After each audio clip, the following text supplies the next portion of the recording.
Today we want to look at what I've titled the divine empowerment for destiny fulfillment. The Holy Spirit, my divine empowerer, is the divine empowerment for the fulfillment of destiny. Everybody has a destiny. What is our objective? Our objective is to bring to our understanding the role of the Holy Spirit in destiny fulfillment. And then secondly, to charge us to desire a quality walk with the Holy Ghost. The Bible says in Romans chapter 8, verse 29, Romans 8:29, for whom he foreknew, he also predestinated. That is, God has already designed your destiny. Say, my destiny will come to pass. Say it well. He also predestined to be conformed to the image of his son, that he might be the firstborn among the brethren. This means God has a destination. He has a destiny for every one of us here. You are here not by accident or by mistake. You are here on divine assignment. Say, I'm not an accident. Say it confident. I am not an accident. I'm not here by mistake. I am here to fulfill my assignment. You are here to fulfill your destiny. God has a big plan for you. He has a huge assignment for you. And in the name of Jesus, may you have the grace to fulfill it. That amen can be better. It should be better. In Jeremiah chapter 1 verse 5, we saw Jeremiah that before he was born, God said, I know thee and I have ordained you as a prophet. That is your destiny. That is way before you were born. I designed your destiny. So every one of us here, our destiny has been designed. May you discover it and may you fulfill it. That amen should help you. In Galatians 1:15, Paul says, but when it pleased God, who separated me from my mother's womb and called me to preach the gospel, to reveal his son in me, that I might preach him among the Gentiles, I did not confer with any flesh. What is Paul saying? Paul said, inside my mother's womb, God separated me. Why? Because God has a plan. God has a destiny. That is my destiny. In my mother's womb, God called me. Say, I have a destiny. And I will fulfill it. Say it again, I'll fulfill it. One more time. Say, I have a destiny. And I will fulfill it. So every child of God has a destiny to fulfill. Everyone. Your destiny manifests in different ways, in different forms, and in different pursuits. Somebody's destiny is to be a great carpenter. Somebody's destiny is to be a great fitter. Somebody's destiny is to be a great teacher. Our destiny manifests in different pursuits and in different forms. The greatest thing is that whatever your destiny is, you must fulfill it. That's the thing. Your destiny must be fulfilled. Some of our destiny comes through activity, many activity. There are things you are doing. Suddenly you discover that this thing that I'm doing, I love it, and it leads to the fulfillment of your destiny. Ecclesiastes chapter 5 verse 3 reveals that we can discover our destinies through many activities. Through many activities. He said, for a dream comes through much activity. So somebody say, I don't know my destiny. Your destiny might have been that God has designed you to become an MP. Say, I receive it. God has designed you to become the next president. You don't know. But it is through many activity. As you are going about your business and you are engaged and you are serving God, you come to discover your destiny. May you never miss your destiny. You see something? You can, let me explain this to you quickly. Now, you see athletes. When athletes are running, everybody has his lane. Is that also? You have your lane, and everybody has his lane, and they are running. You can be first and still be disqualified. Why? If you run in somebody's lane, are you understanding?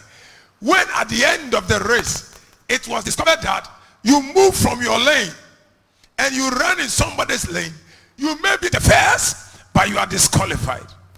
Now, the greatest challenge of your life will be to get to heaven and God tells you you were running in somebody's lane. For God to tell you that what you pursued in life was not why I gave birth to you or why I allowed your birth. For you to end in life as a housewife, meanwhile God wanted you to become a CEO, and God looked at you and say, I did not create you to end as a housewife. You have run the race, but you were running in somebody's lane. That is the reason why you must discover your destiny and fulfill it. I pray for you, you will discover your destiny. You must discover it and fulfill it. Know what God wanted to do and finish it well. That is the only way God will say, well done, thou good and faithful servant. Therefore, I took time to explain to you what's the destiny to fulfill. What is my destiny to fulfill? What is the destiny? What's the destiny? Number one destiny you must fulfill is the destiny of serving God's purpose. Everybody, whether you are a carpenter, a mason, you are a fitter, a tailor, whether you are a housewife or a man's wife, whatever you are, your number one destiny you must fulfill is serving God's purpose. If you finish this life without serving God, in fact, you have failed everything. That is our number one destiny. Isaiah chapter 49 verse 1 says, listen, O coastland, to me, and take heed, you people from afar. The Lord has called me from my mother's womb, from the mattress of my mother. He has mentioned my name. Verse 3, to do what? And he said unto me, you are my servant, O Israel. You are to serve me, O Israel. And so when God went to Egypt, he said to Pharaoh, let my people go that they may serve me. Everybody's number one purpose is to serve God. If you are not serving God, and you just come to church and you go home and you wait on next Sunday and come, you are not serving God. You are a church goer. To go to church and do nothing and come back on Sunday, you are a church goer. You are not a servant of God. I say, hey, yes, I'm talking. Who is a servant? Who is a servant? Oh, tell me, who is a servant? A servant is somebody who does something for somebody, does a service. He does something for somebody. And so if you sit in the church and you do nothing for God, you can't call yourself a servant. Servant. Your servant, the one who sweeps for you, cleans for you, wash for you, pans the fufu for you. Are you understand? Irons for you. Now, so servants are those who serve. Your number one purpose on the earth is not to please you. It's not to make you happy. Your number one purpose on earth is for you to serve God. Say, I hear. Say, I hear. One more time, say, I hear.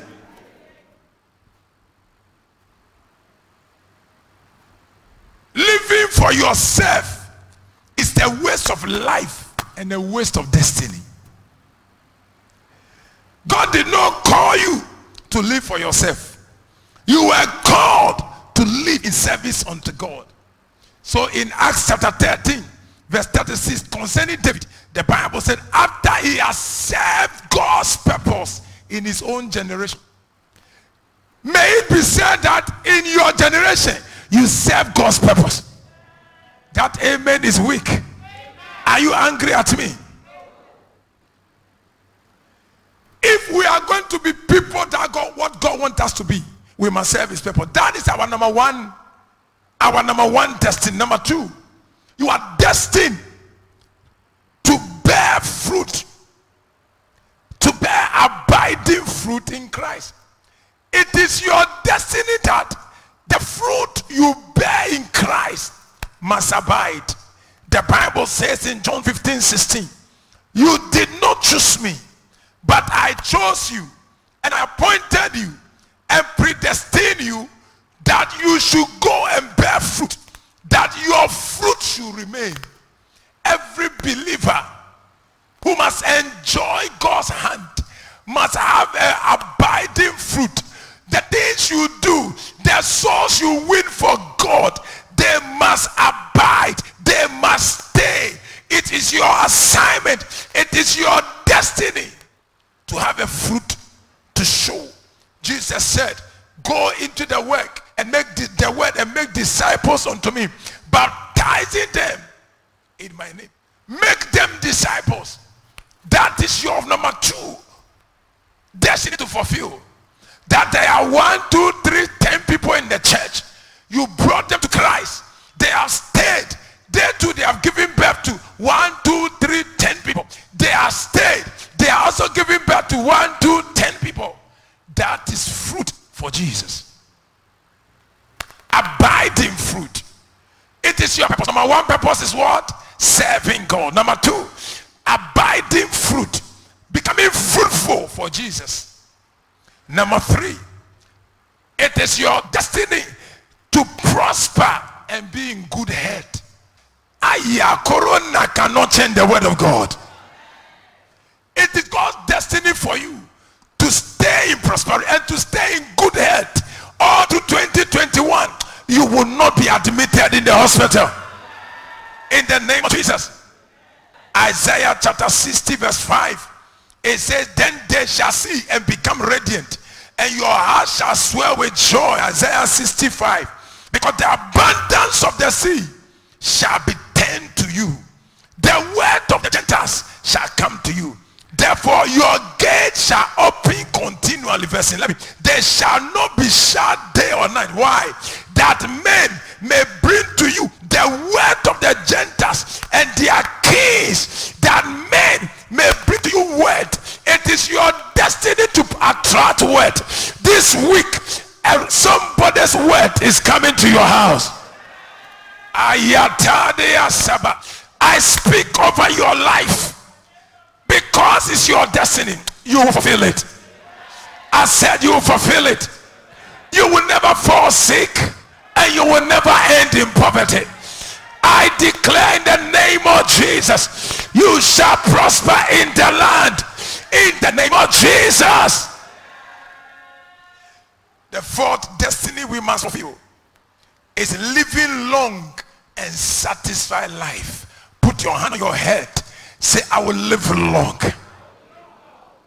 Why, you hate yourself too. Say it well. I will live long and I will be satisfied.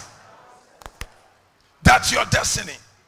Job chapter 5 verse number 26. It said, you shall come to the grave at full age. Full age. As a sheaf of grain reapings in its season. You shall come to the grave full age. You won't die before your time. Lele super. Every trap to take you in 2021, I decree they are arrested. And the power to cut your life short by the power of the Holy Ghost, it is arrested. The Bible says in Psalm 92 verse 12, flourish like a palm tree. He shall grow like the cedar in Lebanon. It said, those who are planted in the house of the Lord, they shall flourish in the court of our God. They shall still bear fruit in their old age. It is your destiny to live long and satisfied life. Accept what I'm telling you if you can enjoy it. If you don't believe that God wants you to live long, you won't experience it. It is God's plan. It is God's agenda that you long and sick, not just long and poor, not just long and weak, but you will live long and be satisfied in life. Why do I say it's your destiny? That's what God said in Genesis 28 Genesis 2 verse 18. And the Lord said, it is not good that a man should live alone. I will make him a helper comparable to him.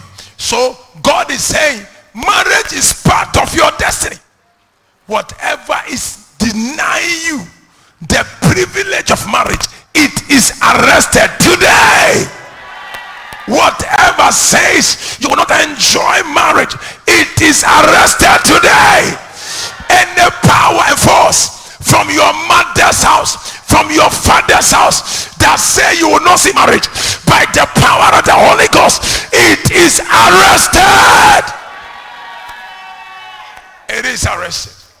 Not just marry. Now look at Isaiah 34 verse 15. 34 verse 15. He said, there also shall be the hawks be gathered, everyone with her mate.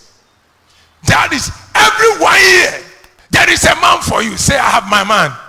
Say, I have my woman. Say, I have my partner. There is a mate for you. And if you will believe God, you will end this year with your own. I pray for somebody here who has waited. I pray for somebody listening to me who has waited, and it is your season, your desire to marry, because there is a mate for you. Whatever says you will not marry, I curse it in the name of Jesus. Come on, I curse it in the name of Jesus. I release your partner in the name of Jesus. Marriage is your destiny. Not just that, you are supposed to marry and be fruitful. In verse number 16 of Isaiah 34, he says, search from the book of the Lord and read. Not one of these shall fail. Not one shall lack a mate. You won't lack your mate. I say you won't lack your mate. Why? He said, for my mouth has commanded it, and his spirit has guided it. So in Exodus chapter 33, 23 verse 26, Exodus 23, 26, he said, no one shall suffer miscarriage or be barren in the land. I will fulfill the number of their days. No one shall suffer miscarriage. No one shall be miscarriage, shall be barren in the land.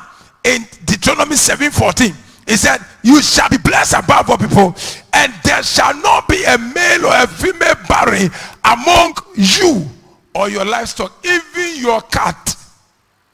There is a covenant for your cat to deliver children. There is God's covenant that when you are rearing a cat, that cat can never be barren. The covenant covers your flocks, your livestock. It is the covenant that everything about you must be fruitful. Today, in the name of Jesus, I command every spell of barrenness to be broken. Every spell of unfruitfulness be broken. Any area of your life where there are no fruit, by the power of the Holy Ghost, I command it to be broken. Come on here, I said it should be broken. Come on here, it shall be broken. It is God's covenant for me that I shout it, I can't be barren. Come on, shout it, I can't be barren. I cannot be barren. Finally, what is my destiny? Your personal dreams and vision is your destiny. As you walk with God and you begin to love God and the Holy Ghost come, one of his assignments is to give a vision and dreams. So then that vision, that dream becomes your destiny. It gives you a vision, a dream according to God's plan for you. The Bible said the Spirit of God searches the deep things of God. So he knows God's plan for you. And so when the Holy Ghost comes, he revealed to you God's plans. Then you begin to have a vision and a dream according to your destiny. So I pray for somebody here, you will have that dream. You will have that vision. You will fulfill that vision. In the mighty name of Jesus. In Joel chapter 2, verse 28, he says, and Joel 2:28, he says, and it shall come to pass, after that I will pour my spirit on all flesh. What happiness? He said, and their young men shall dream dreams. The old men shall dream dreams, and their young men shall see vision. So the Spirit imparts it. So your vision and your dream, it's your destiny. We saw Genesis chapter 37, verse 5 to 9, how Joseph had a dream. In verse 5, he told them his dream. They hated him. In verse 9, he had a dream again. May God give you your own dream. And may God give you a dream that will drive you. In the mighty name of Jesus. Here's the challenge, and we'll run up for today. The challenge about destiny fulfillment is that it never comes easy. All these things we have written, 6 of them, they never comes easy. It is not easy to fulfill your destiny. It is not easy to finish the race. It is not easy to serve God. It is not easy to have a dream and fulfill it. It is not easy to marry and be fruitful. It is not easy. All the things we have to bear fruit. It is not easy to prosper, to be in good health. There is a challenge. For destiny therefore to be fulfilled, one must need divine empowerment. What do you need? What do you need? One more time. Last time. If you can't say divine empowerment, don't come to English first service again. Go to second service. So let's say it again. You know what? Okay. Somebody is afraid I was upset. So he shouted. Good. It will take God empowering you to fulfill your destiny. Why? Because there are many adversaries to destiny fulfillment. Many enemies, many problems, many challenges will rise up against you. Paul said in 1 Corinthians 16 verse 9, a great and effective door has opened unto me. 1 Corinthians 16 9. But there are many opposition, many adversaries. There are things God wants you to do. You know God wants you to do, but the things are fighting you. Therefore, you need divine empowerment. So God's greatest endowment for destiny fulfillment is the Holy Spirit. That's why this year I know there is somebody here. Your life shall turn around. No believer can fulfill destiny in the energy of the flesh. No believer can fulfill his destiny in the energy of the flesh. The Bible says that for by strength shall no man prevail. By your own strength you are limited. By your own strength you are weak. But by the strength of the Spirit. So verse Samuel chapter 2 verse 9 says, by strength shall no man prevail. Then Zechariah 4 says, by the Spirit every man shall prevail.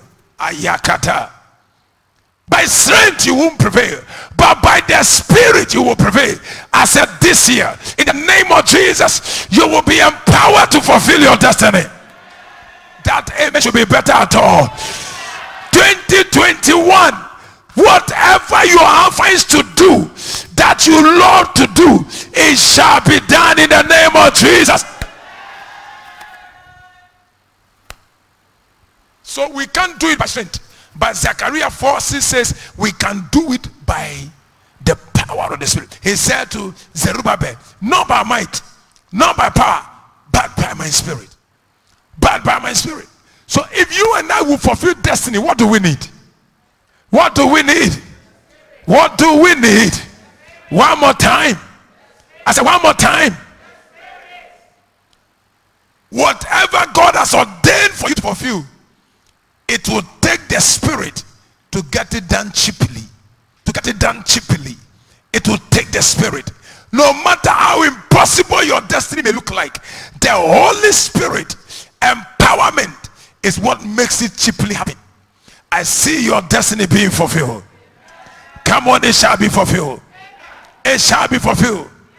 Because you see, where the Spirit is, all things are possible.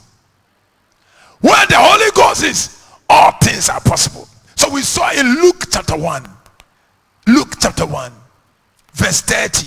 And the angel said to Mary, do not be afraid, Mary, for you have found favor with God. Verse 31.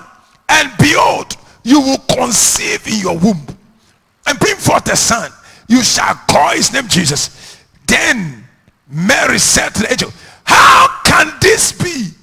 What you are talking about is impossible. No one has seen it. No one knows it.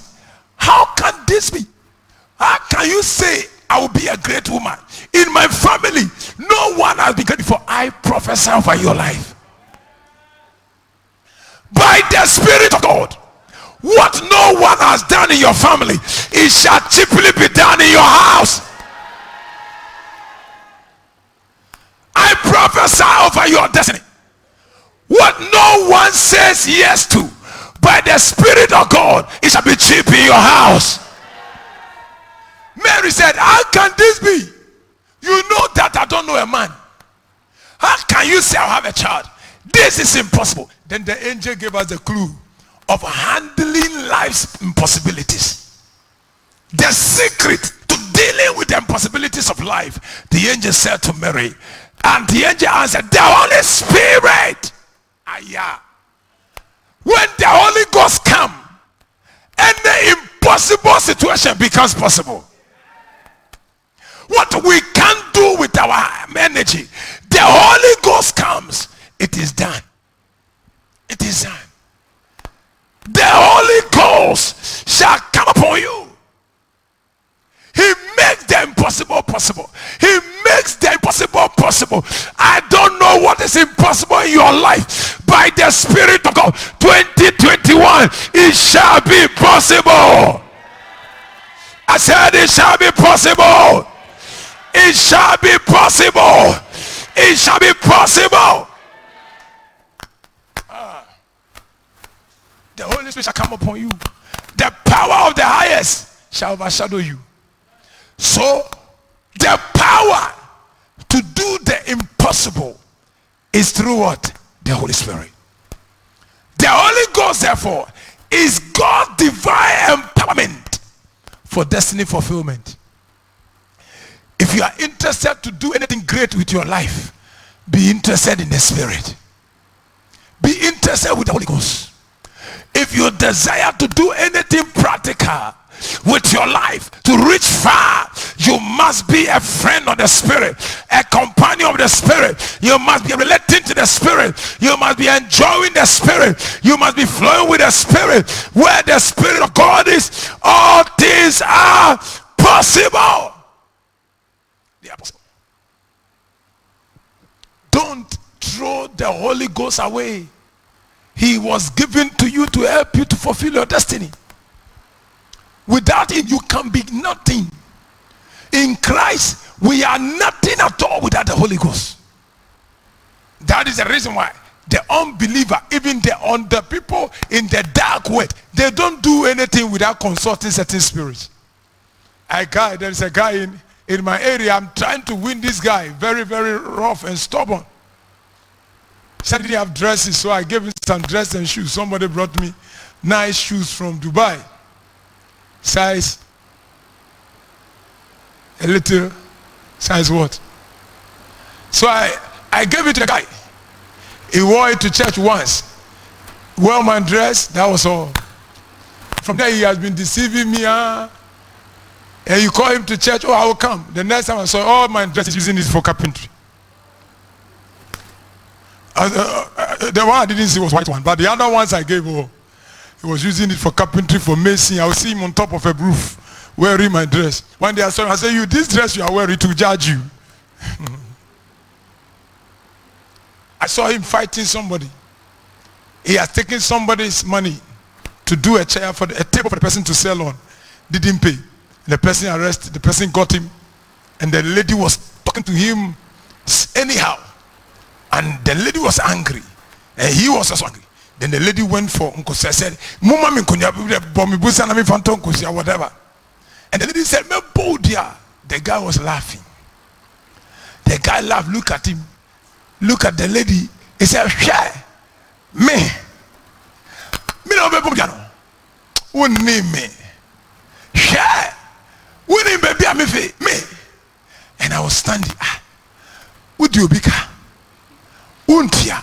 You want to beg? The guy said, no. Do you know? He said, my name is Amegashi. Me. So this guy is confident. Why? Because of the spirit that are backing him. Even the unbelieving word, they believe that there should be something backing you to fulfill your destiny. And God, of everything the devil does is a copy from God. The devil knows that without the spirit in our life, We are vulnerable. We cannot achieve anything. We cannot go anywhere. So anyone that is interested in great life, you must be interested in an encounter with the Spirit. You must have a yearning for the Spirit. All this your flippy floppy Christianity, it won't go anywhere. All this your Christianity without spirituality, it won't go anywhere. All this your coming to church without God, it won't go anywhere. All this your Christianity without being seen of the Holy Ghost, it won't take you anywhere. All this your coming to church without being interested in God, it will not take you anywhere. It won't take you anywhere. Your destiny can never be fulfilled in the energy of the flesh. If you don't want to run the race and stand before God, and God says you are disqualified because you ran in somebody's lane, you need to have an encounter with the Holy Ghost. You need to have a desire for the Holy Ghost, a drive for the Spirit, a passion for the Spirit. Lift your hands and say, Holy Ghost. Say it, Holy Ghost. Holy Ghost, I need you. Oh. No, now we don't have Christians who meet and they talk about the Holy Ghost. All they are meeting is that they are just talking about where they are going to pray, how they are going to have a retreat. In this holiday, where are we going to meet? Where are we going to fast? And when was the last time you read your Bible? Did you read any Bible? Did God speak to you? Do you have a word from God? We don't talk about morning devotions again. We don't talk about our Bible studies again. We don't talk about the things we did for God, how we studied, how we read. No, we talk about the banquet we ate, the dress to buy, the stories on Facebook, the stories on WhatsApp. We have no spirit, we have no drive, we are dying, and we are in the church, and God is dying our life. We need the Holy Ghost. Oh, Spirit of God, awaken us. Holy Ghost, come again. Come like you came before. Come and take over your church. Come and take the people.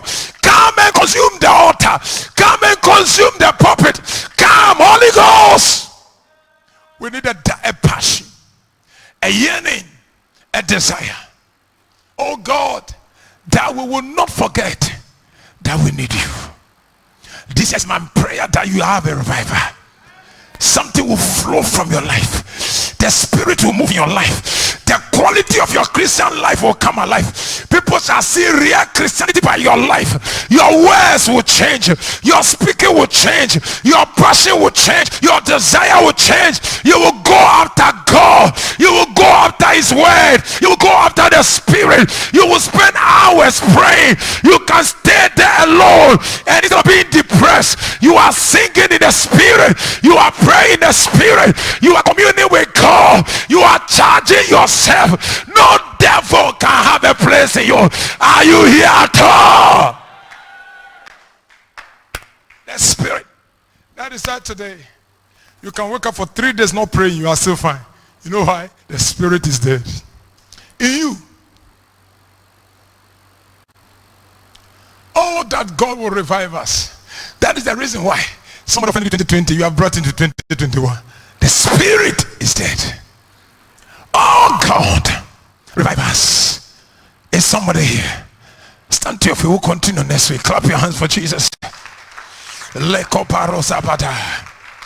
Oh God, and lift your hands.